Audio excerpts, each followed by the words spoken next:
যুক্তরাজ্যের দক্ষিণ পশ্চিমাঞ্চলীয় শহর ব্রিস্টলের জাদুঘর থেকে ব্রিটিশ সাম্রাজ্য ও কমনওয়েলথের ইতিহাস সম্পর্কিত 6 শতাধিক শিল্পকর্ম চুরি হয়েছে।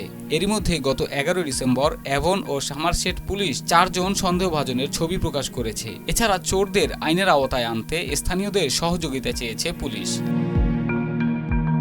তদন্তকারীরা জানিয়েছেন 25 সেপ্টেম্বর ভোরে মিউজিয়ামের স্টোরেজে ঢুকে এসব সামগ্রী চুরি করা হয়। পুলিশ এখনও জানায়নি 2 মাসেরও বেশি সময় পর কেন এই জনসাধারণের সহযোগিতা চাওয়া হচ্ছে। তবে তারা জানিয়েছেন ঘটনাস্থলের আশপাশে দেখা 4 জন ব্যক্তির সঙ্গে কথা বলতে চান তারা।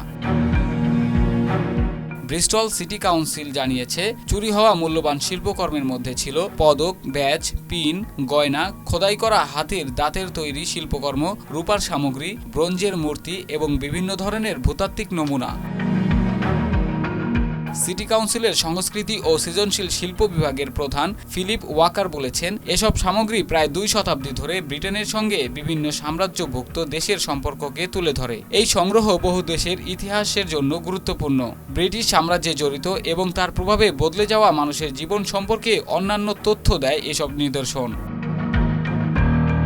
মিউজিয়ামের বড় সংগ্রহে রয়েছে প্রশান্ত মহাসাগরীয় দ্বীপপুঞ্জের সামগ্রী, আফ্রিকার ঐতিহাসিক পোশাক, ছবি, চলচ্চিত্র, ব্যক্তিগত